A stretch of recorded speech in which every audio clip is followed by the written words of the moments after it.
اچھا، تو آج ہم ایک ایسے موضوع پر بات کر رہے ہیں جو پاکستان میں آپ کہہ لیں ہر گفتگو پر ہی حاوی ہے، لیکن ہم اسے ایک بالکل بالکل مختلف زاویے سے دیکھیں گے۔ موضوع عمران خان کی سیاسی تحریک ہی ہے، مگر ہم سیاست پر نہیں بلکہ اس کے پیچھے کی نفسیات پر بات کریں گے۔ ہمارے پاس سلیم ایوان کا ایک بہت دلچسپ تجزیاتی مضمون ہے جو یہ سوال اٹھاتا ہے کہ اس تحریک کے حامی، خاص طور پر نوجوان، اتنے پرجوش کیوں ہیں اور بعض اوقات اپنے مخالفین کے لیے اتنے سخت کیوں ہو جاتے ہیں۔ آج ہمارا مقصد یہ سمجھنا ہے کہ آخر اس سیاسی جذبے کے پیچھے دماغی اور نفسیاتی طور پر کیا چل رہا ہے۔ یہ صرف جلسوں اور نعروں کی کہانی نہیں، بلکہ اس میں شناخت، اخلاقیات اور انسانی نفسیات کا گہرا عمل دخل ہے۔ تو آئیے اس پیچیدہ گتھی کو سلجھانے کی کوشش کرتے ہیں۔ مضمون کی شروعات ایک بہت بنیادی خیال سے ہوتی ہے، یعنی ہم بمقابلہ وہ، یہ کیا چیز ہے اور اس تحریک میں کیسے کام کرتی ہے۔ بالکل۔ دیکھیں، یہ کسی بھی مضبوط گروہی شناخت کا پہلا قدم ہے۔ ماہرین نفسیات اسے سوشل آئیڈینٹی تھیوری کہتے ہیں۔ اچھا۔ اس کا مطلب بہت سادہ ہے۔ ہم انسان اپنی عزت نفس کا ایک بڑا حصہ ان گروہوں سے لیتے ہیں جن سے ہم جڑے ہوتے ہیں، جیسے خاندان یا شہر۔ بالکل، خاندان، شہر یا پھر کوئی سیاسی جماعت۔ مضمون کے مطابق پی ٹی آئی نے اس نظریے کو بہت کامیابی سے استعمال کرتے ہوئے دو واضح اور مخالف گروہ بنا دیے۔ اور وہ دو گروہ کون سے ہیں؟ پہلا ہے ان گروپ، یعنی ہم لوگ۔ اس تحریک میں یہ نیا پاکستان کا تصور ہے۔ اس گروہ کے لوگ خود کو صاف ستھرا، اصول پسند، پڑھا لکھا اور ملک کو آگے لے جانے والا سمجھتے ہیں۔ اور دوسرا گروہ ہے آؤٹ گروپ، یعنی وہ لوگ، یہ سٹیٹس کو کی قوتیں ہیں، جن میں خاص طور پر نون لیگ اور پیپلز پارٹی کو کرپٹ، خاندانی سیاست کرنے والے اور پاکستان کو پیچھے دھکیلنے والے سمجھا جاتا ہے۔ اچھا، تو یہ صرف سیاسی تقسیم نہیں بلکہ ایک طرح سے اچھائی اور برائی کی اخلاقی تقسیم بن جاتی ہے۔ بالکل، یہی نکتہ ہے۔ جب تقسیم اتنی واضح اور اخلاقی ہو جائے تو پھر بات سیاست سے بہت آگے نکل جاتی ہے۔ پھر جب کوئی باہر والا یعنی آؤٹ گروپ کا فرد تنقید کرتا ہے تو اسے سیاسی اختلاف رائے نہیں سمجھا جاتا، تو پھر کیا سمجھا جاتا ہے؟ اسے سیدھا سیدھا اچھائی پر حملہ مانا جاتا ہے، اور یہیں سے وہ رویہ جنم لیتا ہے جس کا ذکر مضمون میں ہے۔ تکبر کو اپنی اخلاقی برتری کا دفاع سمجھا جانے لگتا ہے اور بد کلامی کو برائی کے خلاف ایک جائز جوابی حملہ۔ یہ ہم بمقابلہ وہ والی تفریق تو سمجھ میں آتی ہے، جہاں گروپ کی شناخت اہم ہو جاتی ہے، لیکن اس گروپ کو جوڑ کر رکھنے والی سب سے بڑی طاقت تو خود لیڈر ہے۔ عمران خان صرف ایک سیاستدان سے بڑھ کر کیوں نظر آتے ہیں؟ یہاں مضمون میکس ویبر کے کرشماتی قیادت کے نظریے کا حوالہ دیتا ہے۔ کرشماتی لیڈر وہ ہوتا ہے جسے اس کے پیروکار عام انسان نہیں سمجھتے بلکہ اسے غیر معمولی خوبیوں کا مالک سمجھتے ہیں۔ مضمون کے مطابق بہت سے نوجوان حامیوں کے لیے عمران خان ایک فادر فگر یا ایک مثالی باپ کی حیثیت رکھتے ہیں۔ فادر فگر یہ ایک بہت دلچسپ اصطلاح ہے، اس کی تھوڑی وضاحت کریں۔ اس کا مطلب ہے ایک ایسا رہنما جو اصولوں پر سختی سے کاربند ہو، جو ایتھلیٹک ہو، کرپشن سے پاک ہو، اور جو اپنے بچوں یعنی قوم کو بتائے کہ صحیح کیا ہے اور غلط کیا ہے۔ صحیح۔ آپ نے نوٹ کیا ہوگا کہ ان کا انداز اکثر لیکچر دینے والا، ایک سخت استاد یا ڈسپلنرین جیسا ہوتا ہے۔ وہ پالیسیاں نہیں بیچتے، وہ ایک نظریہ، ایک ورلڈ ویو پیش کرتے ہیں۔ تو اس کا نفسیاتی اثر کیا ہوتا ہے؟ اثر یہ ہوتا ہے کہ حامی صرف ان کی پالیسیوں سے اتفاق نہیں کرتے بلکہ ان کے پورے نظریے کو اپنی ذات کا، اپنی شناخت کا حصہ بنا لیتے ہیں۔ تو اس کا مطلب یہ ہوا کہ جب لیڈر پر کوئی تنقید ہوتی ہے تو وہ اسے اپنی ذات پر حملہ سمجھتے ہیں۔ بالکل، کیونکہ انہوں نے اپنی امیدیں، اپنی مایوسیاں اور اپنا مستقبل اس لیڈر سے جوڑ دیا ہوتا ہے۔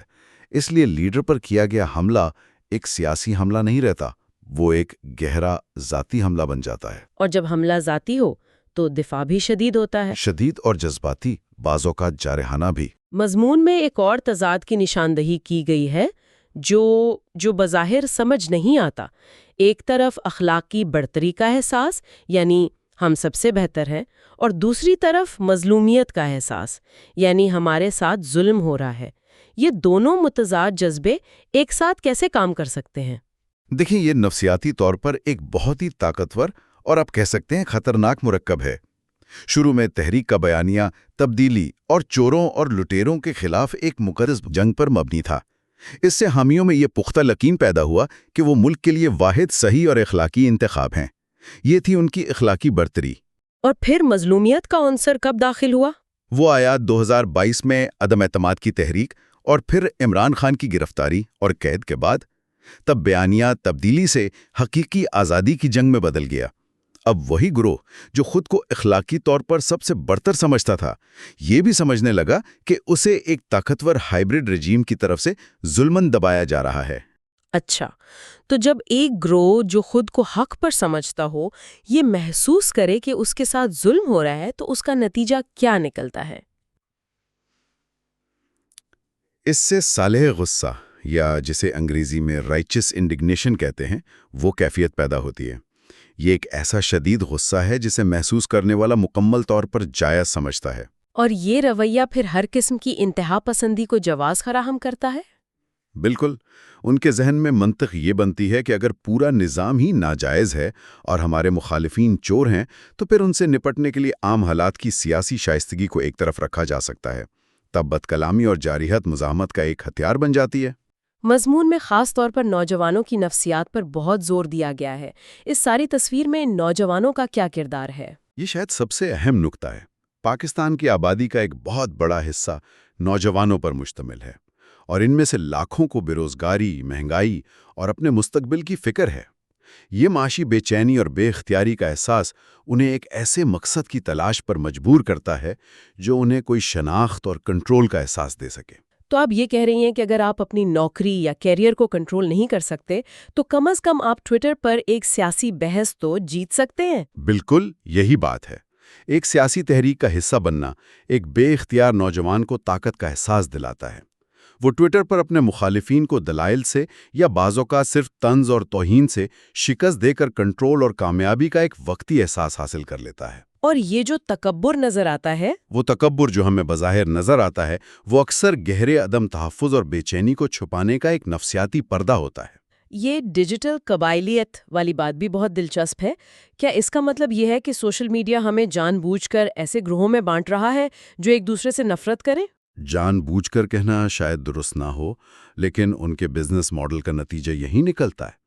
سوشل میڈیا الگورتھم کا بنیادی مقصد آپ کو پلیٹ فارم پر زیادہ سے زیادہ دیر تک مصروف رکھنا ہے۔ اور اس کا سب سے آسان طریقہ کیا ہے؟ سب سے آسان طریقہ یہ ہے کہ آپ کو وہی مواد دکھایا جائے جو آپ کو پسند ہے، جو آپ کے پہلے سے موجود خیالات کی تصدیق کرتا ہے۔ اس سے ہوتا یہ ہے کہ آپ ایک ڈیجیٹل غار یا ایکو چیمبر میں قید ہو جاتے ہیں جہاں آپ کو صرف اپنی ہی آواز سنائی دیتی ہے۔ اور اس کا نتیجہ یہ ہوتا ہے کہ آپ کا یقین مزید پکا ہوتا جاتا ہے اور آپ مخالف سیاسی گیج رکھنے والوں کو صرف مختلف نہیں بلکہ بے وقوف، گمراہ یا ملک دشمن سمجھنے لگتے ہیں۔ انہیں غیر انسانی بنانا آسان ہو جاتا ہے، مثلا انہیں پٹواری یا جیالہ جیسے توہین آمیز ناموں سے پکارنا۔ اور جب آپ سامنے والے کو انسان نہیں سمجھتے تو اس سے ہمدردی ختم ہو جاتی ہے اور پھر بد کلامی کرنا بہت آسان ہو جاتا ہے۔ اچھا، یہاں ایک بہت بڑا تضاد سامنے آتا ہے جس پر بات کرنا ضروری ہے۔ عمران خان نے اپنے مخالفین پر قومی چوری اور کرپشن کے سنگین الزامات لگائے، اربوں روپے کی کہانیاں سنائیں، لیکن ہم نے دیکھا کہ عدالتوں میں ایک ایک کر کے یہ بڑے بڑے کیسز ثابت نہیں ہو سکے، ملزمان بری ہوتے گئے۔ اس کے باوجود ان کے حامیوں کے یقین میں ذرا بھی کمی نہیں آئی، انہیں اب بھی لگتا ہے کہ وہ سچے ہیں۔ کیا یہ محض لا علمی ہے یا اس کے پیچھے کوئی گہری نفسیاتی وجہ ہے؟ یہ لا علمی سے کہیں زیادہ پیچیدہ معاملہ ہے۔ یہ طاقتور نفسیاتی تعصبات یعنی سائیکولوجیکل بائسز کا ایک جال ہے جس کا بنیادی کام پیروکار کی اپنی شناخت کی حفاظت کرنا ہے۔ سچ تو یہ ہے کہ ان دعووں کی ناکامی اکثر ان کے یقین کو کمزور کرنے کے بجائے الٹا مزید مضبوط کر دیتی ہے۔ ایک منٹ، یہ بات ہضم کرنا تھوڑی مشکل ہے۔ آپ یہ کہہ رہے ہیں کہ جب ثبوت آپ کے یقین کے خلاف آئیں تو آپ کا یقین اور پکا ہو جاتا ہے۔ یہ تو عقل اور منطق کے بالکل خلاف لگتا ہے۔ ہاں، یہ سننے میں بالکل عقل کے خلاف لگتا ہے نا؟ لیکن ہمارا دماغ ہمیشہ منطق سے کام نہیں لیتا۔ اس کی وضاحت کئی نفسیاتی میکانزم سے ہوتی ہے۔ مضمون میں پہلا ذکر ہے موٹیویٹڈ ریزننگ کا۔ اچھا، اسے ایسے سمجھے کہ ہمارا دماغ سچائی ڈھونڈنے والا کوئی غیر جانبدار جج نہیں بلکہ ایک ماہر وکیل ہے۔ وکیل؟ اس مثال کی تھوڑی وضاحت کریں۔ جج کا کام ہوتا ہے کہ وہ دونوں طرف کے ثبوت دیکھے اور پھر فیصلہ کرے، لیکن وکیل کا کام یہ نہیں ہوتا۔ وکیل پہلے ہی فیصلہ کر چکا ہوتا ہے کہ اس کا کلائنٹ بے گناہ ہے، اور پھر وہ ہر ثبوت کو اسی نظر سے دیکھتا ہے کہ وہ اپنے کلائنٹ کو کیسے بچا سکتا ہے۔ صحیح۔ ہمارا دماغ بھی یہی کرتا ہے۔ جب ہمارا ایک گہرا یقین ہوتا ہے، مثلاً میرا لیڈر سچا ہے، تو ہمارا دماغ اس یقین کے لیے وکیل بن جاتا ہے۔ اب جب کوئی مخالف ثبوت، جیسے کسی مخالف کی عدالت سے بریت، سامنے آتا ہے تو دماغ اسے رد کرنے کے لیے 100 بہانے اور دلائل تراشنا شروع کر دیتا ہے۔ واہ! اور دوسرا میکانزم کیا ہے؟ دوسرا میکنزم اس سے بھی زیادہ حیران کن ہے، جسے بیک فائر ایفیکٹ کہتے ہیں۔ یہ نظریہ کہتا ہے کہ جب آپ کے کسی بہت گہرے اور جذباتی یقین کو ٹھوس ثبوتوں سے چیلنج کیا جائے تو بعض اوقات وہ یقین الٹا مزید مضبوط ہو جاتا ہے۔ یہ کیسے ممکن ہے؟ دیکھیں، ایک حامی کے ذہن میں دو متضاد خیالات ٹکراتے ہیں۔ پہلا، میرا لیڈر سچا اور دیانتدار ہے۔ دوسرا، اس کے لگائے گئے الزامات عدالت میں غلط ثابت ہو گئے۔ صحیح، دو بالکل مخالف باتیں۔ اب وہ پہلے خیال کو چھوڑ نہیں سکتا، کیونکہ وہ اس کی پوری شناخت ہے، اس کی عزت نفس سے جڑا ہے۔ اگر لیڈر غلط ہے تو مطلب میں غلط تھا۔ یہ ماننا بہت تکلیف دہ ہے۔ تو اس تکلیف سے بچنے کے لیے وہ دوسرے خیال یعنی ثبوت کو ہی مسترد کر دیتا ہے، اور صرف مسترد نہیں کرتا بلکہ ایک نیا زیادہ مضبوط بیانیہ بنا لیتا ہے۔ اور وہ نیا بیانیہ کیا ہوتا ہے؟ وہ بیانیہ یہ ہوتا ہے کہ عدالتیں بک گئی ہیں، یہ نظام ہی اتنا کرپٹ ہے کہ یہ ہمیشہ طاقتور چوروں کو ہی بچاتا ہے، یا یہ سب ایک گہری سازش کا حصہ ہے۔ اچھا۔ لہٰذا مخالف کی بریت اس کی بے گناہی کا ثبوت نہیں بنتی، بلکہ اس بات کا مزید پکا ثبوت بن جاتی ہے کہ نظام کتنا سڑا ہوا اور کرپٹ ہے۔ یعنی جو ثبوت ان کے خلاف جاتا ہے اسے بھی وہ گھما پھرا کر اپنی ہی بات سچ ثابت کرنے کے لیے استعمال کر لیتے ہیں۔ تو اس کا مطلب ہے کہ ہر ناکامی دراصل ایک بڑی سازشی تھیوری کو مزید تقویت دیتی ہے۔ بالکل۔ ناکام دعوے اس بیانیے کی آگ میں تیل کا کام کرتے ہیں کہ ہمارے خلاف ایک بہت بڑی سازش ہو رہی ہے، اور سازشی نظریات نفسیاتی طور پر بہت پرکشش ہوتے ہیں۔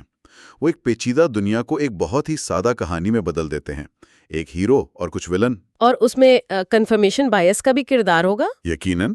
حامی صرف وہی معلومات ڈھونڈیں گے اور اسی پر یقین کریں گے جو ان کے نظریے کی تصدیق کرے۔ وہ ان تمام غیر جانبدار قانونی تجزیوں کو نظر انداز کر دیں گے جو کیس کی کمزوریوں کی وضاحت کرتے ہیں۔ اس سب کے پیچھے سب سے بنیادی، سب سے گہری وجہ کیا ہے؟ وہ کون سی ایک چیز ہے جو اس تمام طرز عمل کو ایک لڑی میں پروتی ہے؟ ضد سے بھی گہری چیز ہے۔ مضمون کے مطابق سب سے اہم وجہ ہے شناخت کا تحفظ۔ یعنی بات اب سیاسی نظریے کی نہیں رہی، بات اپنی ذات، اپنی انا کو بچانے کی ہے۔ اس کی مزید وضاحت کریں۔ دیکھیں، ایک نوجوان جس نے اپنی ساری امیدیں اور اپنی پوری آن لائن شخصیت عمران خان کے گرد بنا لی ہے، اس کے لیے خان صرف ایک سیاستدان نہیں ہے۔ ٹھیک ہے۔ وہ اس کی اپنی ذات کی قدر، اس کے اپنے فیصلوں کے درست ہونے کا عکس ہیں۔ اچھا۔ اگر یہ مان لیا جائے کہ خان کے الزامات غلط تھے تو اس کا مطلب یہ ہوگا کہ میں غلط تھا، میرا فیصلہ غلط تھا، میری پہچان کھوکھلی تھی، اور یہ ماننا انسانی انا کے لیے سب سے مشکل کاموں میں سے ایک ہے۔ تو اپنی انا کو بچانے کے لیے، اپنی انا اور شناخت کو اس گہری چوٹ سے بچانے کے لیے دماغ ہر قیمت پر اپنے لیڈر کا دفاع کرتا ہے۔ اس صورتحال میں ایک بڑی سازش پر یقین کر لینا اس بات کو تسلیم کرنے سے کہیں زیادہ آسان ہے کہ شاید ہم سے فیصلہ کرنے میں غلطی ہوئی ہو۔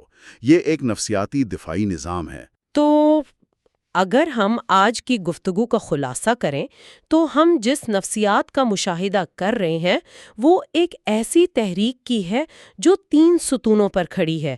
پہلا، ہم بمقابلہ وہ والی گہری شناختی تقسیم۔ دوسرا، ایک کرشماتی لیڈر جسے پیروکار اپنی ذات کا حصہ سمجھتے ہیں۔ اور تیسرا، ایک خود کو درست ثابت کرنے والا یقین کا نظام جس میں ہر مخالف ثبوت کو بھی اپنی ہی کہانی کو سچ ثابت کرنے کے لیے ایک سازش کا حصہ بنا دیا جاتا ہے۔ بالکل درست۔ یہ ایک ایسا بند دائرہ ہے جسے توڑنا بہت مشکل ہے۔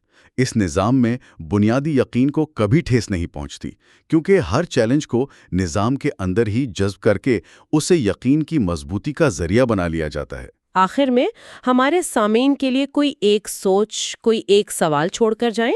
میں سامعین کے لیے ایک سوال چھوڑنا چاہوں گا۔ جب سیاسی وابستگی کسی کی ذاتی شناخت کا اتنا مرکزی حصہ بن جائے کہ لیڈر پر حملہ اپنی ذات پر حملہ محسوس ہونے لگے، تو کیا اس ماحول میں حقائق، ثبوت اور سچائی کی کوئی اہمیت باقی رہ جاتی ہے؟